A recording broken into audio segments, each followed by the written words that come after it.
Que a paz do Senhor seja com todos. Os irmãos podem se sentar, amém? Vamos desfrutar hoje, então, da segunda ministração do seminário Curando as Feridas. Creio que hoje o Senhor, então, vai nos curar da falta de esperança. Amém?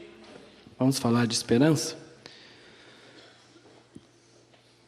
Vamos abrir nossas Bíblias lá no livro de Romanos, no capítulo 5. Vamos entender o processo de restituição da esperança. No livro de Romanos, no capítulo 5, no versículo 13 em diante.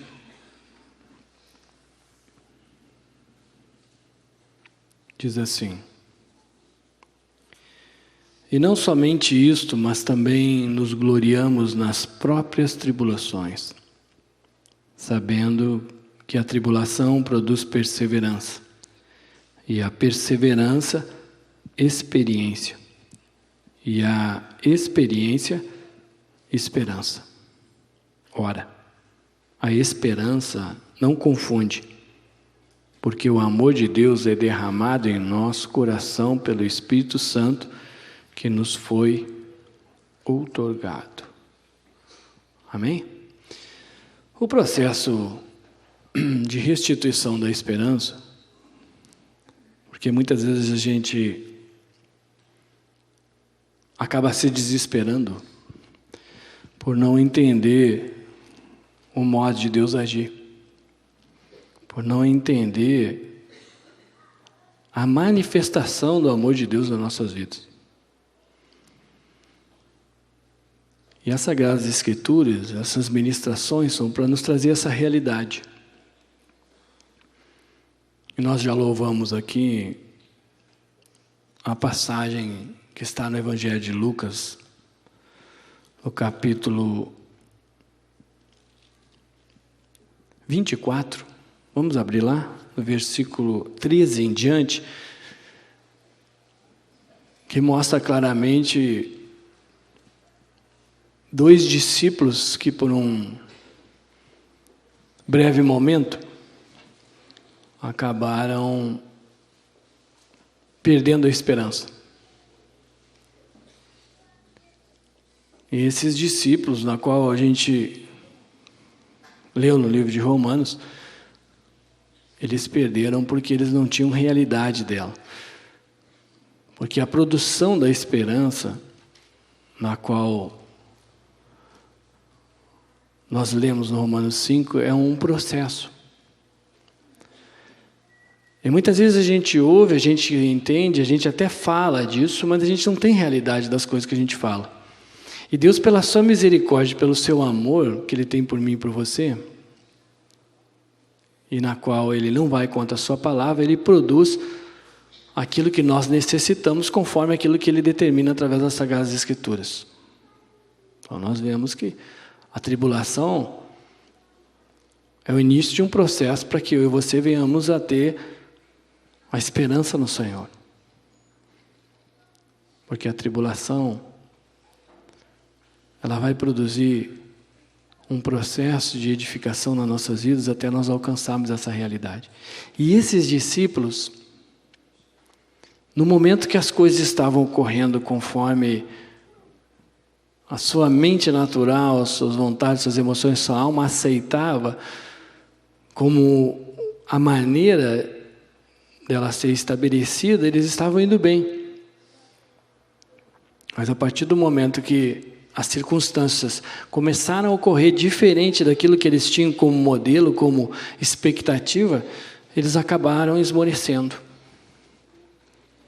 E Deus é tão tremendo, né? Porque ao mesmo tempo que nós louvamos essa passagem dos discípulos no caminho de Emaús, nós também louvamos que nós vamos adorar o Senhor pelo que Ele é e não pelo que Ele faz. E uma pessoa que manifesta a esperança, ela vive pelo que Deus é e não pelo que Ele faz. Porque a partir do momento que as coisas não ocorrerem conforme eu acho que deveria ocorrer, eu acabo me perdendo. Mas Deus é tão maravilhoso que Ele nos busca de volta. Ele tem buscado a cada um de nós. E não foi diferente com esses discípulos. Porque Deus chamou esses discípulos, chamou eu e você, irmãos, para que nós não venhamos a nos desesperar, e sim dar e levar a esperança a todos os outros. É por isso que nós estamos aqui. Porque nós temos que falar com vida, e para falar com vida eu tenho que ter experiência. Deus tem que se revelar para mim e para você. E Ele tem se revelado. E aqui, através dessa passagem, Ele se revela.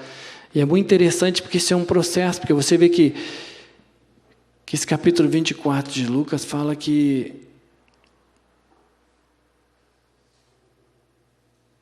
eles estavam conversando a respeito de todas as coisas sucedidas. E enquanto eles conversavam, diz no versículo 15, Jesus se aproximou e ia caminhando com eles. Jesus tem caminhado comigo, com você, amém? Muitas vezes a gente não vê, a gente não reconhece. Mas a partir do momento que nós aceitamos o Senhor, que nós somos discípulos do Senhor, que nós somos chamados por Ele, Ele sempre vai andar comigo, com você. E a partir do momento que nós andamos junto com Ele, Ele vai nos revelando, Ele vai nos abrindo os olhos, Ele vai nos trazendo a realidade, Ele vai nos devolvendo muitas vezes o que a gente tem perdido. E aqui esses discípulos sabiam exatamente tudo que ocorria, eles tinham todo o conhecimento. Mas eles não tinham esperança. Porque os olhos deles colocaram como foco outras coisas e não aquilo que Deus tinha como promessa. É por isso que aqui essa passagem é muito clara e Jesus mostra que conhecer não quer dizer nada. Bem pelo contrário, porque a letra pode matar. É por isso a necessidade de nós tomarmos uma posição e colocarmos essas questões em prática. E Deus proporciona as circunstâncias para nós colocar em prática. E é isso que nós temos que ver, que eu creio que Deus vai nos trazer hoje aqui. Uma disposição para praticar o que nós temos conhecido. Porque o cenário, não se preocupe, porque Deus já está arrumando. Amém? Ele tem arrumado? O cenário está prontinho? Não tem ninguém desesperado ou ainda estão? Você já se desesperou?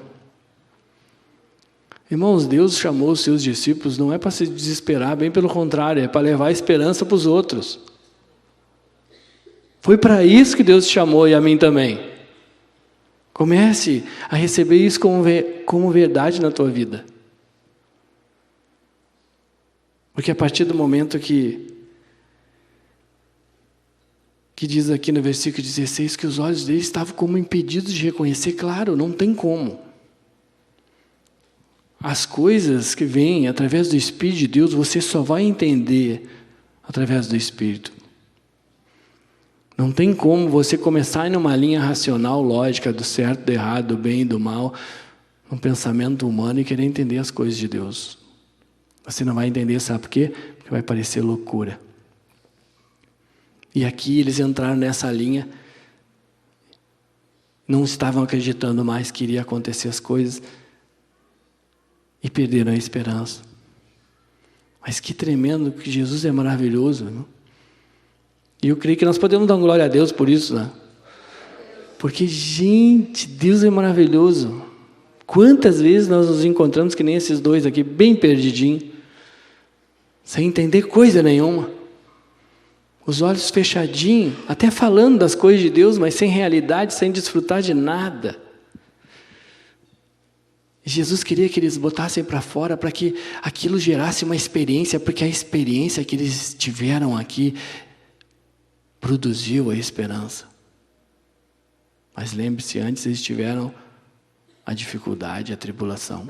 As coisas aconteceram E eles não estavam assimilando as coisas como estava acontecendo, porque eles achavam que podia acontecer diferente. Você já pensou isso? Você já não pensou que a tua vida podia ser diferente? Que a tua casa podia ser diferente, teu relacionamento podia ser diferente, as coisas podiam ser diferentes? Mas eu quero dizer para você que não podiam, porque Deus já determinou todas as coisas.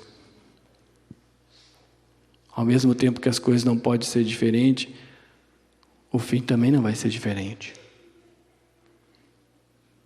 E é por isso que Deus quer nos trazer essa esperança de volta. Mas eu tenho que entender esse processo.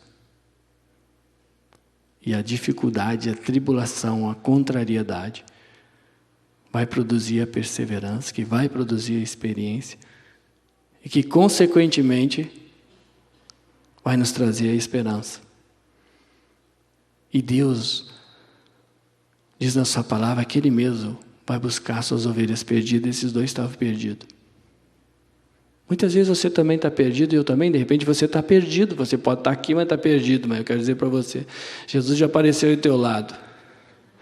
Ele está caminhando com você e comigo. E nessa caminhada, nesse processo, Ele vai conversando. Ele vai nos produzindo um fortalecimento no Espírito para que a gente venha a ter a realidade dele. E eles manifestam lá no versículo 21, ora, nós esperávamos que fosse ele quem havia de redimir a Israel, mas depois de tudo isso, é já este o terceiro dia desde que tais coisas sucederam.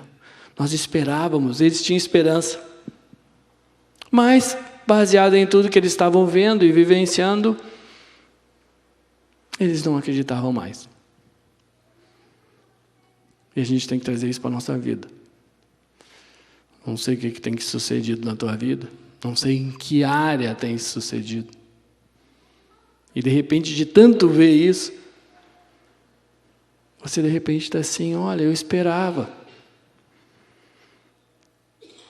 Muitas vezes, como eu vejo diariamente isso, as pessoas muitas vezes, por exemplo, partem para um processo de matrimônio, relacionamento. Tomam uma atitude e se unem. E os dois esperam muitas coisas. Sim ou não? As pessoas esperam, eu espero agora, eu vou ser feliz. Você já foi num casamento e viu alguém chorando, desesperado? Nunca viu uma cerimônia alguém assim, né? Por que eles estão naquela alegria? Por que é uma festa? Porque estão cheios de esperança. Eles estão lá e dizem, gente, isso é que gatão, hein? Deus é bom comigo, ganhei essa gatinha. Daqui a pouco virou uma onça. Porque eu esperava que fosse assim, eu esperava que fosse assado. É assim, não é? Pois é, os discípulos também esperavam que fosse de uma forma que eles mesmos criaram. E que nem diz de onde é que se tirou esse modelo.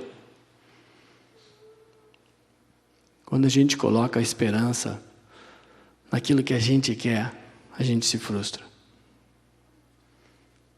Porque tudo que acontece na minha vida, até uma união em relação a marido e mulher, Deus tem um propósito. Então tudo é como Ele quer, e não como eu quero. Muitas vezes um é mais brutão, o outro não, e daqui a pouco aquele que não é, o Senhor quer usar ele para edificar o outro. Não, mas aí não dá, só eu que me nego. Só eu que escuto. Já viu isso? Eu vi muito e já falei muito também.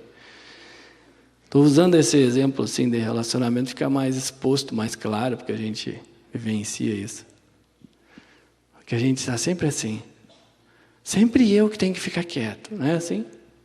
Só que você fica quieto, em vez de entregar para Jesus, você guarda, e depois explode. Aí vai dizer, ai Jesus, olha aí, eu fiquei quieto. Mas e aí, tu ficou quieto e guardou para ti, qual é a diferença? Porque a Bíblia diz que você tem que lançar para mim. Vinde a mim todos vós que estáis cansados e sobrecarregados. Se alguém está te sobrecarregando, você tem que esvaziar em Jesus. Se não esvaziou e explodiu, a responsabilidade é tua, não é do outro. Mas muitas vezes é mais fácil isso. Tanto que eles fizeram isso. Nós esperávamos que ele fizesse, mas olha aí, já é o terceiro dia, nada aconteceu. Tantos anos já estou com esse homem, com essa mulher, não muda nada. Acho que não vai acontecer mais. Por que eu perco a esperança? Porque a esperança é uma autodefesa da minha alma, para mim não me render.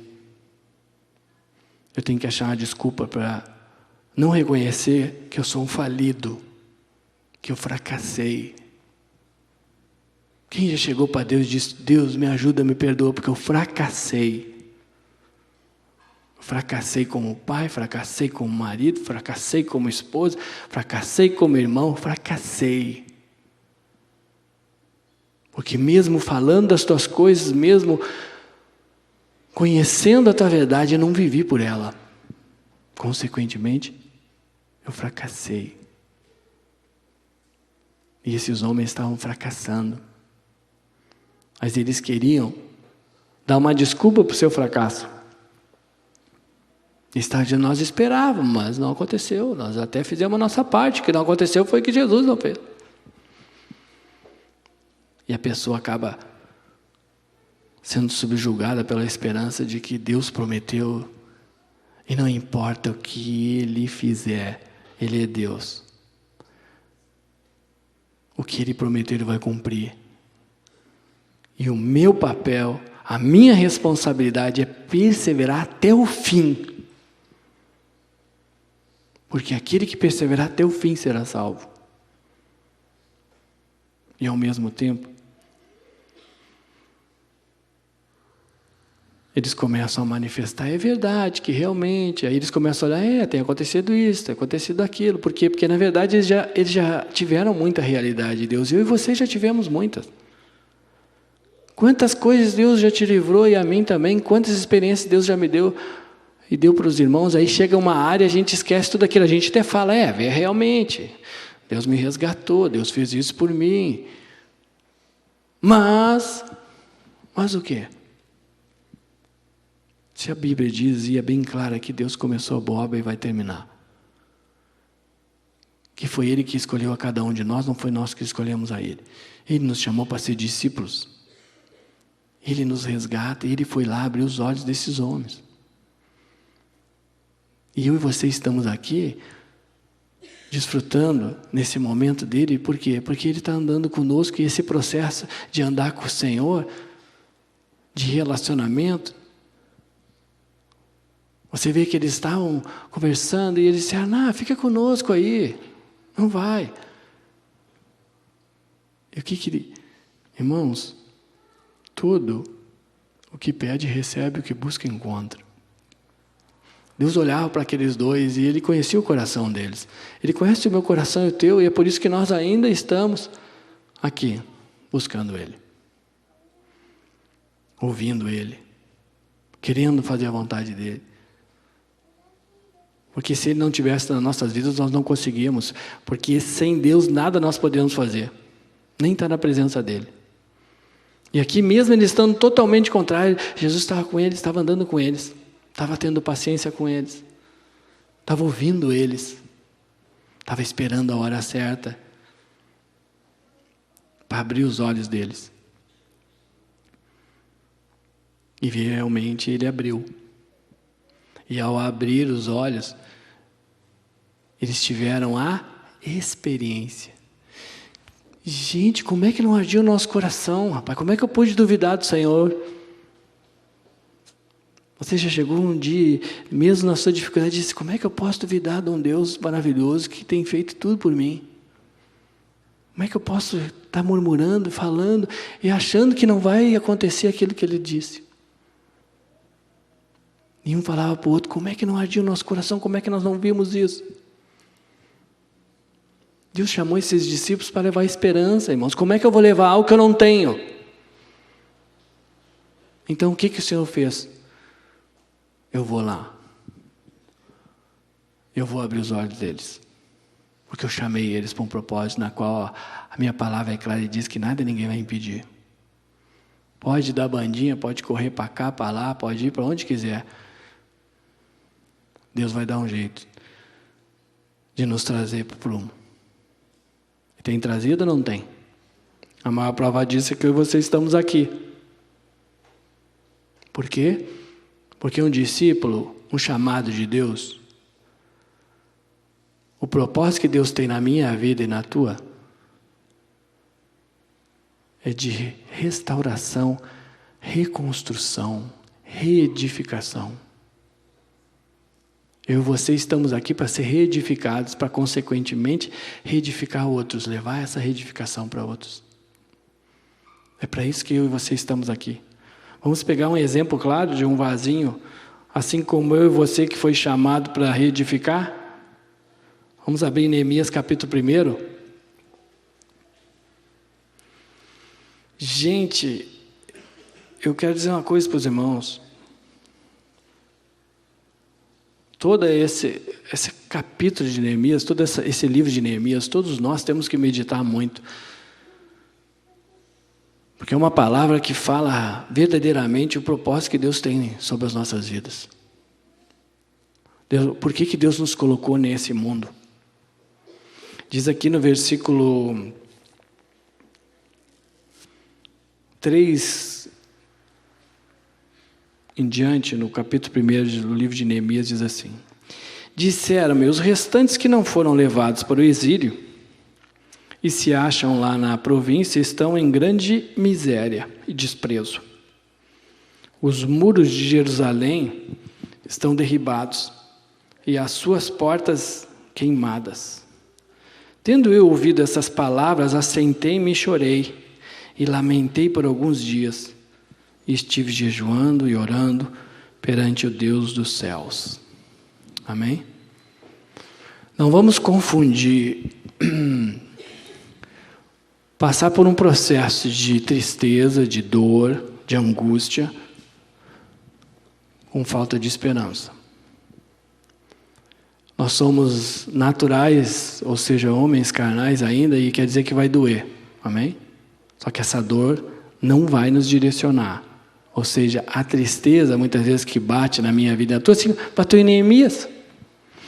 Gente, esse homem ficou muito triste. E diz que ele se assentou e chorou e se lamentou por alguns dias. É muito triste porque Jerusalém estava destruída. Ele olhava a miséria do povo. E aquilo abateu ele. Jerusalém hoje pode ser tantas coisas, pode ser a tua casa, pode ser o teu relacionamento, pode ser a tua alma, que está destruída. Primeira questão básica, quem destruiu foi o próprio pecado que habita em nós. Jesus veio para reedificar. A primeira questão básica, quando eu não perco a minha esperança, é saber que Deus não tem culpa. Eu tenho que reconhecer os meus erros e parar de botar máscara, porque perante Deus não tem máscara que fique. Esse homem chorou, esse homem estava muito triste com a situação que ele estava vendo. E de repente você está também. De repente você está vivenciando isso. De repente você é a Jerusalém destruída, mas ao mesmo tempo você é Neemias que vai ser usado pelo Senhor para trazer esperança de volta. Amém? Você crê nisso? A primeira questão básica, eu tenho que ter algo para me dar. Eu não dou o que eu não tenho. Deus nos trouxe hoje aqui porque Ele vai curar nossas feridas no sentido de falta de esperança. Eu creio nisso e por isso eu estou aqui, os irmãos também. Tome posse disso. Comece já a comer tudo que Deus está falando, irmãos. Porque Ele promete que Ele vai fazer uma obra maravilhosa na minha vida e na tua. Esse homem estava triste, estava chorando, estava se lamentando, como muitas vezes eu estou e você também. Mas ele sabia que ele não foi chamado para ser um desesperado. Ele não foi chamado para se desesperar. Ele foi chamado para levar esperança.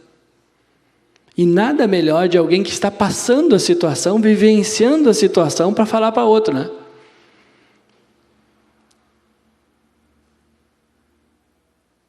Porque quando eu falo com vida. Mas eu estou vendo isso. Mas Deus é fiel. Deus tem um propósito conosco. E você vê que a primeira questão básica que ele faz é orar.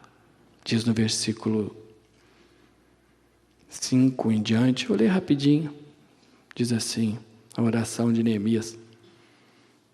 E disse: Senhor Deus dos céus, Deus grande e temível, que guardas a aliança e a misericórdia para com aqueles que te amam e guardam os teus mandamentos.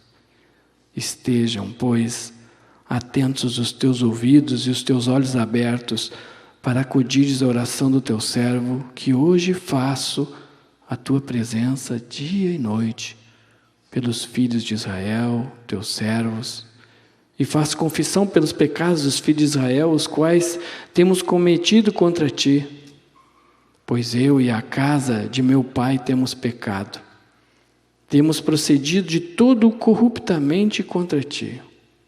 Não temos guardado os mandamentos, nem os estatutos, nem os juízos que ordenastes a Moisés, teu servo. Lembra-te da palavra que ordenaste a Moisés, teu servo, dizendo: se transgredires, eu vos espalharei por entre os povos. Mas se vos converterdes a mim e guardardes os meus mandamentos e os cumprirdes, então, ainda que os vossos rejeitados estejam pelas extremidades do céu, de lá os ajuntarei e os trarei para o lugar que tenho escolhido, para ali fazer habitar o meu nome.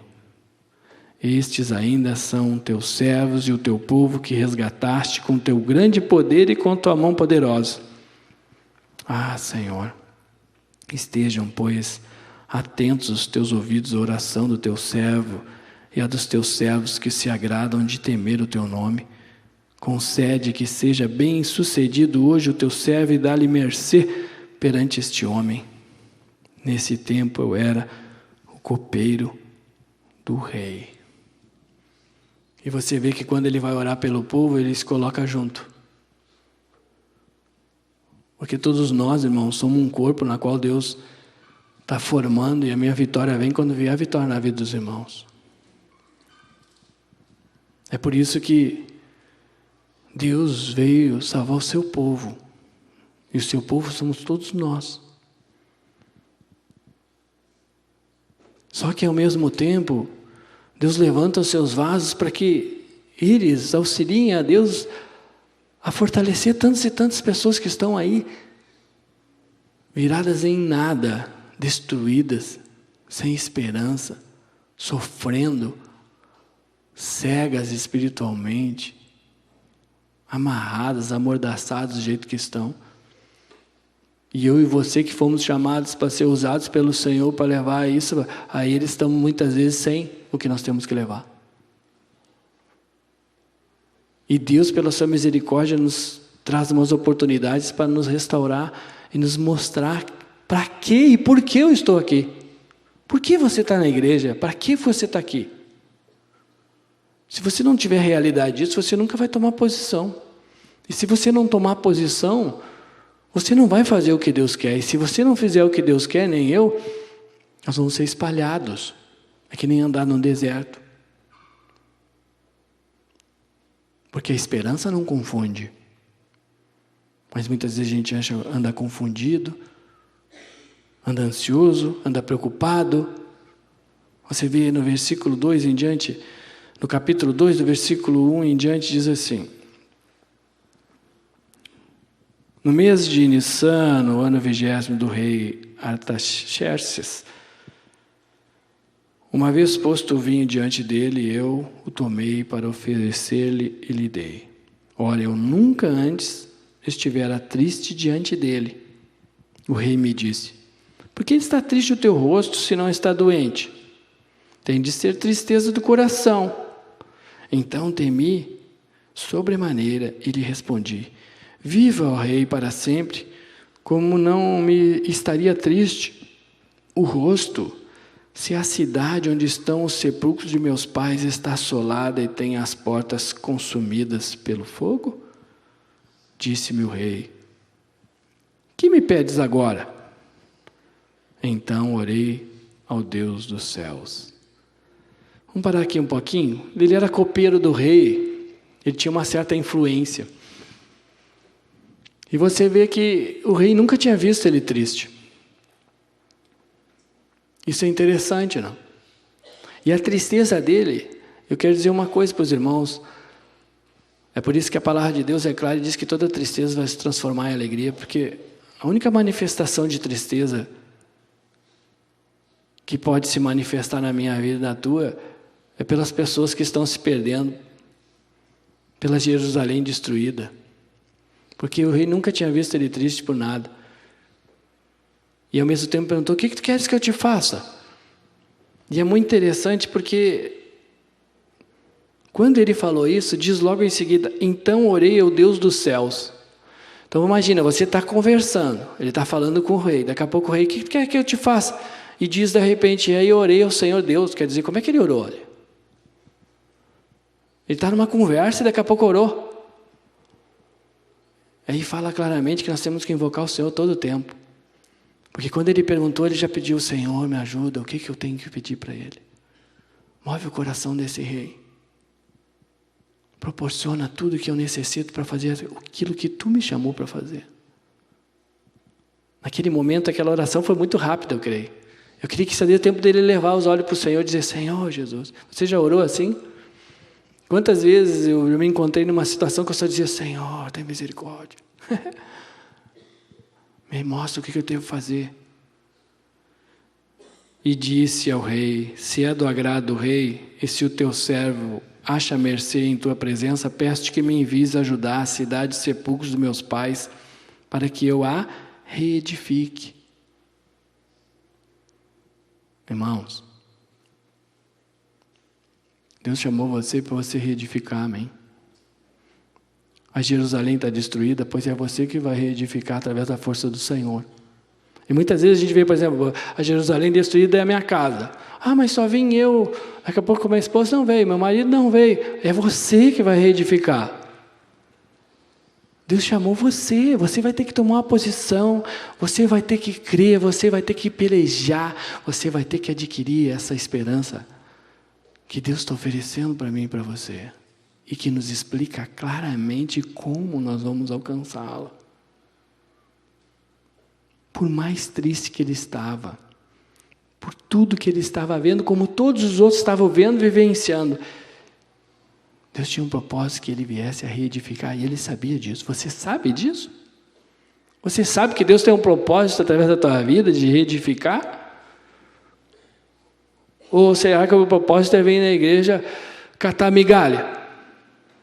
Ficar atrás de alguma benção? Para que Deus resolva algum probleminha teu e meu? Não, irmãos.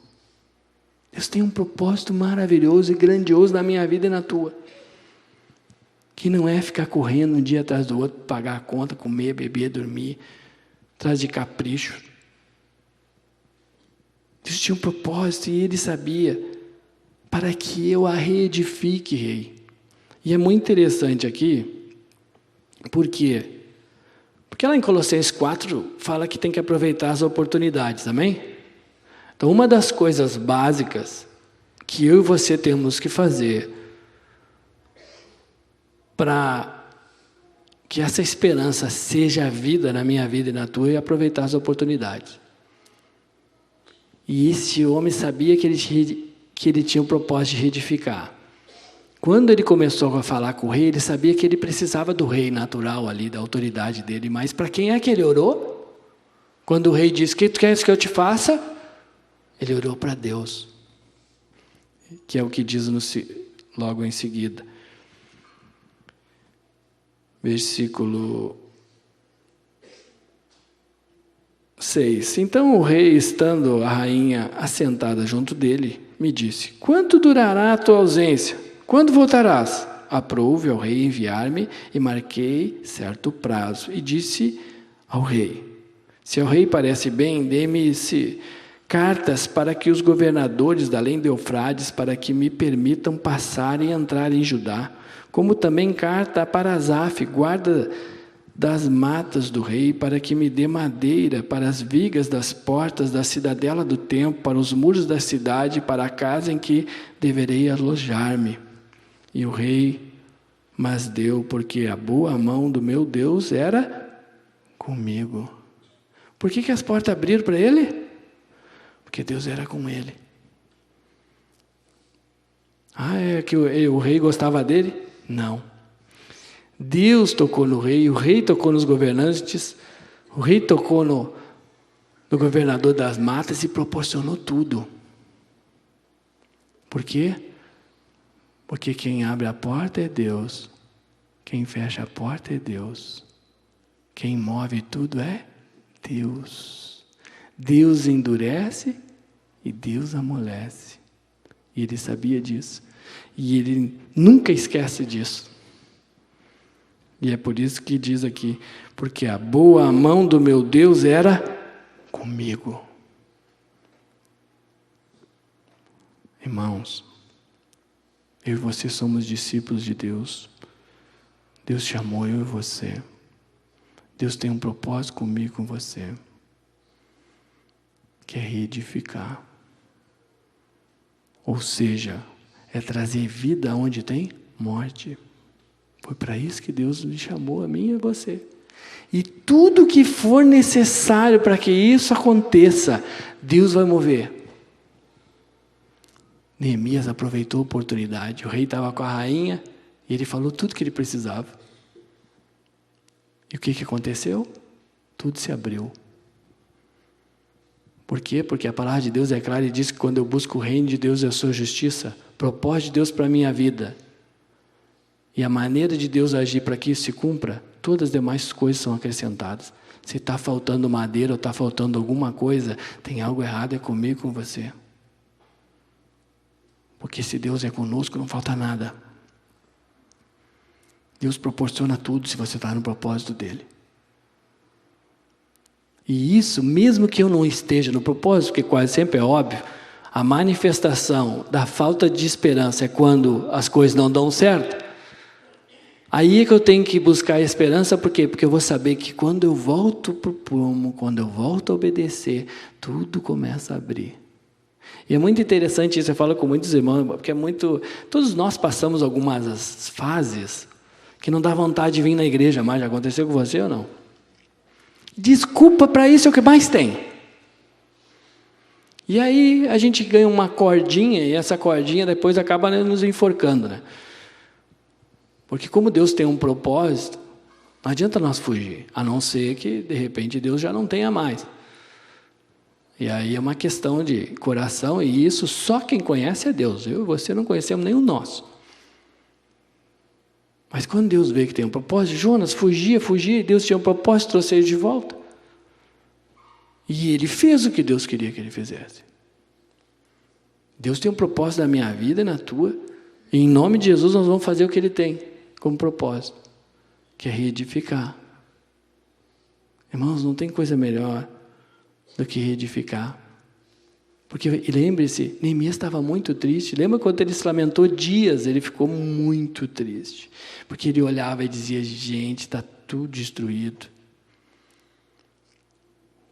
Imagina, você de repente investiu tanto tempo num relacionamento, 20 anos, 30 anos, como eu já tenho visto, às vezes uma vida toda, daqui a pouco desiste. Porque vai carregando assim, sem esperança, aí vai, cada vez mais o diabo vai dizendo, olha aí, não adianta mesmo, não muda nada. Quando dá discussão em casa, quase sempre é assim, né? Não adianta mesmo, não vai mudar mesmo. Desde que eu te conheci, quando eu tinha 12 anos, aquela vez, é igual até hoje, aí salta os bichos tudo, porque o bicho vai minando ali. Que foi o que aconteceu? Vê que lá relatado através de 3 dias com os de Emaús, né? Mas imagina, aqui nós vemos um homem que viu tudo destruído, gente. Mas ele não perdeu a esperança, porque ele sabia que Deus tinha um propósito. E se eu e você formos chamados para reedificar, quer dizer que vai ser destruído, amém? Muitas vezes as pessoas vêm para mim e dizem, vim para a igreja, a coisa piorou. Claro, porque já estava caindo, agora caiu de vez, agora o Senhor vai restaurar. E a gente fica querendo agarrar, bota aqueles pau nas paredes, é ou não é? E fica segurando, e aí vem para a igreja louvar e com aquela parede toda torta. Aí bate o vento, derruba tudo. Ai, Jesus, estou indo na igreja, caiu a parede. Mas essa parede quem é que construiu? Foi Jesus que construiu essa parede aí? Ou foi você mesmo? Porque se foi você mesmo, vai ruir. Vai ser destruído. Mas se anime. Porque eu e você fomos chamados para quê? Reedificar. É para isso? Então se acostume com o entulho. Se acostume a fazer limpeza. Se acostume a organizar as coisas. Porque foi para isso que eu e você fomos chamados. Por isso que Mateus 7 diz que aquele que bate, o Senhor abre a porta. Aquele que pede, recebe, o que busca, encontra. Gente, a gente tem promessas demais do Senhor. No Evangelho de Lucas, vamos abrir. Essa passagem é uma passagem muito interessante, que aí a gente vai ver por que muitas vezes as coisas dão errada. Evangelho de Lucas, no capítulo 14. Porque para Deus nos devolver a esperança, Ele tem que nos mostrar e tem que nos trazer experiência, amém? Lembra quando Jesus estava andando com os discípulos e conversando? Ele está fazendo isso comigo e com você. Daqui a pouquinho, nós vamos partir o pão e os olhos vão abrir. E aí eu e você vão dizer, gente, que legal, eu estava desistindo, não estou mais. Como é que a gente não viu isso antes? Vai até olhar para o bonito e vai achar até bem bonitinho mesmo. Daquela época que eu casei era bonito, agora está meio feio, mas acho que está bonito de novo. Porque aqui no Evangelho de Lucas, no capítulo 14, no versículo 28, isso é uma das coisas básicas. Muitas pessoas se frustram por entrar em batalha sem estar preparado. O que quer dizer isso? Com as armas erradas. Lembre-se que lá em Gálatas fala quais são as armas que nós temos que usar. Muitas vezes a gente entra com as armas erradas, tomamos um pau na batalha e ficamos perguntando para Jesus por que apanhamos. No Evangelho de Lucas, capítulo 14, no versículo 28 em diante, diz assim: Pois qual de vós, pretendendo construir uma torre, não se assenta primeiro para calcular a despesa e verificar se tem os meios para concluir? Para não suceder que, tendo lançado os alicerces, não a podendo acabar, todos os que a virem zombem dele, dizendo: Este homem começou a construir e não pôde acabar. Gente, sabe o que acontece hoje muito? Olha lá, aquele carinha vai na igreja lá, está lá aprontando aquilo. Isso aí o legítimo começou a construir e não acabou. Ou muitas vezes a gente faz as compras sem se organizar, depois não tem dinheiro para pagar. Ai, Jesus, o que Jesus tem a ver com isso, rapaz? Tu que fez a compra. Aí quer perder a esperança por algo que nós fizemos. Quando a minha esperança está em Jesus e eu sei que Ele não falha nunca, eu não perco a esperança nele. A gente confunde muito. Em vez de a gente perder a esperança em nós e buscar prevalecer com a dele, a gente perde a dele, sendo que ele não tem nada a ver. É por isso que tem que ter, irmãos, uma organização. Nós precisamos avaliar, orar. Lembra, ele estava falando com o rei, estava Senhor Jesus. O rei perguntou o que eu quero que ele me faça. Toca nele, Senhor. Mostra para ele que eu preciso disso. Quem de mim e de você está sempre orando quando está no meio das circunstâncias? Ou será que eu me movo pela emoção? Será que eu não paro, eu não me aquieto, eu não busco do Senhor se é para fazer mesmo ou não? Aí eu faço as coisas e depois começo a sofrer dano, porque eu faço independente. Mas a intenção é boa. Não importa se a intenção é boa, irmãos, importa se a vontade de Deus, porque a vontade dele é que é boa, perfeita e agradável. A minha, não adianta. Ao mesmo tempo que isso se sucede, você vê que todas as vezes Irmãos, nós não vamos mais perder esperança por circunstâncias contrárias, amém? Sabe por quê? Porque é bíblico, Deus nunca mentiu para mim e para você. Todo mundo sabe. Nós parecemos os discípulos no caminho de Emaús, né? O que Jesus disse? No mundo tereis aflições, mas tem de bom ânimo, vencer o mundo. Conhece? Todo mundo conhece essa passagem? E o que acontece quando a aflição vem e eu desanimo? Se o Senhor diz para mim animar, é porque eu estou sem esperança. Porque eu não tenho realidade das coisas. Eu preciso ter realidade, a realidade, irmãos. Aqui no capítulo 2, esse homem é um homem que Deus deixou esse relato para mostrar. Aquele que crê que nem esse homem vai ser capaz de desfrutar que nem ele desfrutou. Porque se levantou as circunstâncias aqui, ele veio para reedificar. Quem é que se levantou? Todo mundo sabe, né? Versículo... Neemias capítulo 2, no versículo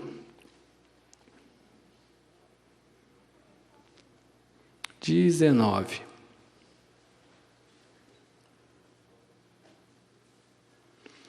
Você vê que aquela questão que nós estávamos falando antes em relação a você se aquietar, tem hora para falar e tem hora para não falar. Isso é uma das coisas, eu sempre tive muita dificuldade de ficar quieto, e eu sofri muito por isso já. Porque muitas vezes a gente fala demais.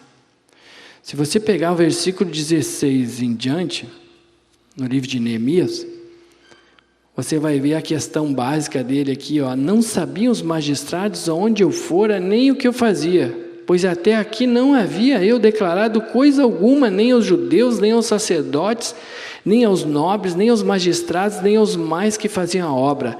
Então lhes disse: estáis vendo a miséria em que estamos? Jerusalém assolada e as suas portas queimadas.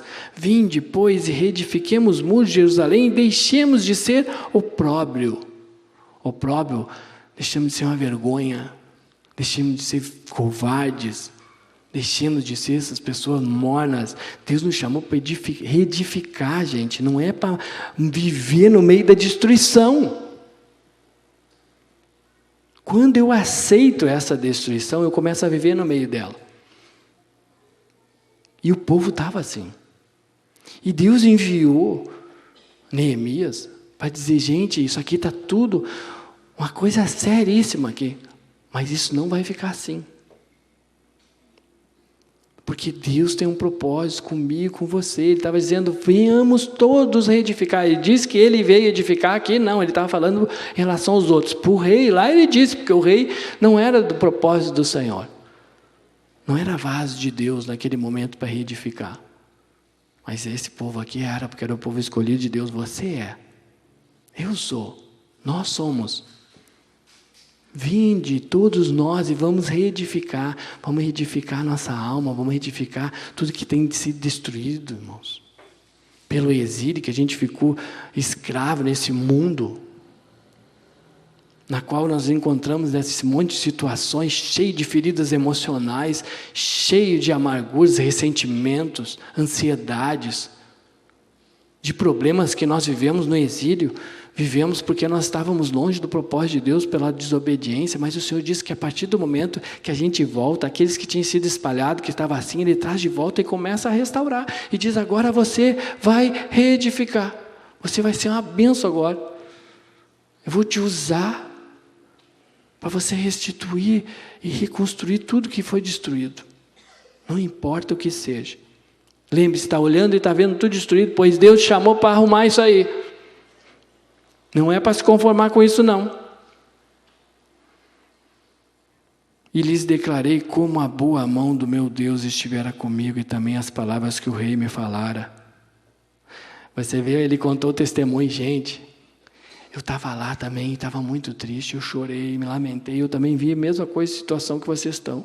Mas vocês nem sabem, Deus tocou no rei, eu falei com o rei abriu as portas, eu estou aqui. Ele contou para eles e diz: disponhamos-nos e edifiquemos. E fortaleceram as mãos para a boa obra. O que nós estamos fazendo aqui? Nos fortalecendo. O que nós estamos fazendo aqui? Desfrutando e dizendo, assim como Neemias disse: o bom Deus é conosco, irmãos. O bom Deus é contigo no meio de toda essa destruição, sim. Porque Ele te botou nesse meio de destruição aí, porque Deus tem um propósito que vocês sejam vasos para reedificar, para você ajustar tudo isso aí. Todas essas mágoas aí que tem vai sair. Todos esses problemas, doenças, seja o que for, Deus diz, vai acabar, porque eu vou botar a vida onde tem morte. Mas você vai ter que crer, você tem que obedecer, você tem que ter experiência. Eu mando a tribulação para que você persevere e me busque, para que quando você me buscar, você tenha experiência comigo e essa experiência gere e produza a esperança que vai levar você adiante. Não importa o que acontecesse aqui. Por quê? Porque Neemias adorava a Deus pelo que ele era e não pelo que ele fazia. Porque ele podia associar aquela destruição com Deus, como eu e você muitas vezes fazemos, e as pessoas tudo fazem. Tudo é Deus, culpa de Deus, por que isso, por que aquilo? Por que eu estou passando isso? A gente nunca olha o que eu fiz. Por quê? Porque o diabo não deixa. O diabo diz que a gente é certinho, bonitinho. E aí, ao mesmo tempo que eles se fortaleceram, aí ele diz, agora vai. Aí no versículo seguinte diz, porém, puxa vida, eles estavam indo, o que aconteceu? Tem alguém que não quer que você vá. Rapaz, olha o trabalhão que vai dar, olha esse monte de entulho, tu acha que vai conseguir restituir isso, reconstruir isso aí? Aquele homem não muda nunca. Essa mulher não muda. Larga fora. Abandona Jesus, sai da igreja, vai orar em casa. Cheio de gente, vai estar orando em casa. Baita de um frustrado e covarde. Essa é a verdade bíblica, que Deus não nos deu espírito de covardia, de coragem de resolver os problemas. Se tem problema com alguém, seja com quem for, até na congregação, vai resolver. Vai se consertar, não fuja. Está com problema em casa, resolva. Na força do Senhor. Você vai para a batalha, vai com as armas certas. Se aquiete, ore ao Senhor, que Deus vai proporcionar tudo. Ele vai mudar, irmãos. Ele prometeu, Ele veio para restaurar, para reconstruir, chamou eu e você. Mas eu quero reconstruir, mas eu não gosto de olhar entulho. Não gosta? Como é que você vai reconstruir se não gosta de entulho? Vai ter que tirar todos eles. Mas era tão bonita aquela parede, eu construí junto com o vovó. Vai para o chão, ele e o vovô e tudo. Agora tudo vai se fazer novo. Não tem mais isso. A gente se apega nas coisas e depois fica chorando. Tudo bem, chora. Está vendo? Chora. Os dias pode chorar. Por isso que Deus diz, irai, mas não pequeis. Não deixe que essa tristeza domine você. Você vai viver pela esperança. O que diz lá no livro de João, no capítulo 16, no versículo 20 em diante? Quero dizer uma coisa, em verdade vos digo que vós chorareis e vos lamentareis. E o mundo vai se alegrar muito. Mas toda essa tristeza vai se transformar em alegria. Toda essa destruição vai se transformar em reedificação. Todo esse problema que você tem vai te deixar mais forte. Tudo que é doença, Deus vai trazer a cura. É isso que Deus proporcionou, irmãos. Agora você vai ter que trabalhar, né? Construiu a parede errada e agora? Quer remendar? Biblicamente, o Senhor deixa bem claro que não tem remendo. É tudo novo. Então vai ter que cair mesmo. E agora vai vir a perseverança. Lembra? Tribulação produz a perseverança. Vai ter que firmar. Agora que você se agarre mais em Jesus agora. É agora a hora. Não, eu não quero mais. Quer sim. Eu não vou mais. Vai sim. Eu não tenho vontade. Tem sim. Porque agora que é a bênção, irmãos. Você está no propósito de reconstruir. Ou o propósito é desistir? Deus nos chamou para isso. Sambalate, Oronita e Tobias, o servo amonita, e Gazem, o arábio, quando souberam, zombaram de nós e nos desprezaram e disseram: que é isso que fazeis? Quereis rebelar-se contra o rei? Então lhes respondi: o Deus dos céus é quem nos dará bom êxito. Quem vai dar o sucesso para mim e para você? Deus dos céus. Nós não dependemos de ninguém, só de Deus. Deus dos céus vai te dar bom êxito. Diga isso para você mesmo. Tem que reedificar a tua alma. Vamos juntos? O Deus dos céus lhe dará bom êxito. Olha bonitinho do lado aí. Deus dos céus lhe dará bom êxito. Irmãos, Neemias tinha isso em realidade e falava o tempo todo. Deus é comigo. Olha ali, a parede caiu, Deus é fiel. Olha, caiu a outra, Senhor Jesus, Tu é comigo. É assim que vai. Isso é perseverança. E se olhar sempre para quem tem que olhar. Isso é zelar pela esperança. Deus estava sempre dizendo, Deus nos dará a vitória, irmãos. Deus do céu é quem nos dará bom êxito. Deus dos céus vai dar a vitória, vai dar a vitória, vai dar a vitória. Vamos perseverar, vamos ter esperança, porque o Senhor prometeu e Ele não é homem para mentir. Ele vai fazer. Nós necessitamos, de todas as formas, nos apegar mais no Senhor. Neemias, irmãos, foi um homem que venceu a tristeza. Ele venceu a frustração. Ele venceu a decepção. E ele transformou aquele desespero daquele povo em esperança. Através da vida dele, Deus fez isso. Através da tua vida, Deus quer fazer isso. Porque esse é o chamado que eu tenho e você tem. Você foi chamado como discípulo de Deus, irmãos. Eu e você fomos chamados. E Ele não vai nos deixar esmorecer. Se de repente a gente está meio frustrado, que nem estavam aqueles discípulos no caminho de Emaús, de repente você está falando e diz, gente, eu não consigo, eu não estou vendo, eu acho que não vai acontecer. O Senhor está andando do teu lado agora. Ele está falando contigo e de repente você ainda não reconheceu. De repente você não teve realidade ainda. Mas Ele vai abrir os teus olhos e o meu também. Porque Ele nos trouxe aqui. E hoje aqui é o caminho de Emaús que nós estamos trilhando e o Senhor conosco.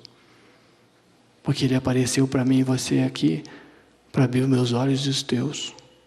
E dizer, meu filho, tenha esperança. Todo esse entulho que você está vendo, não olhe para isso. Eu ainda te deixei um exemplo de um homem chamado Neemias que viveu a mesma coisa que de repente você está vivendo hoje. Eu não sei que área Jerusalém está destruída na tua vida. Mas Deus sabe. E Ele está dizendo para mim e para você. Eu te resgatei para você ser um vaso poderoso nas minhas mãos. Um vaso que vai reconstruir isso. E que vai auxiliar o propósito de Deus na vida de tantos outros. Que estão também no mesmo jeito que de repente você se encontra, ou se encontrou, ou vai se encontrar ainda. E lembre-se sempre, Deus não chamou você para você ficar desesperado. Ele chamou você para você levar a esperança. É por isso que eu tenho que passar as circunstâncias e você também. É por isso que nós passamos tantas coisas, irmãos. É por isso que acontece tantas coisas na minha vida e na tua. E não são poucas. E Deus conhece, Deus sabe. Tudo que você passa e o que eu passo. Ele sabe o nosso clamor, Ele conhece a nossa oração. Ele sabe a decepção muitas vezes que a gente teve, a expectativa que a gente tinha, a esperança que acontecesse de uma forma e não aconteceu. Mas não é porque não aconteceu da forma que eu esperava que não vai acontecer o que Deus quer. Vai acontecer. Deus é fiel. Vamos colocar em pé? Vou convidar os levitinhos a passar aqui.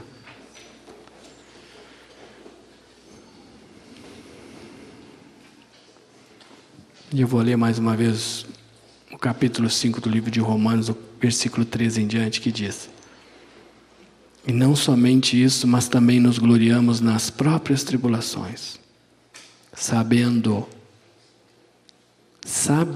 que a tribulação produz perseverança, e a perseverança, experiência, e a experiência, esperança. Ora, a esperança não confunde,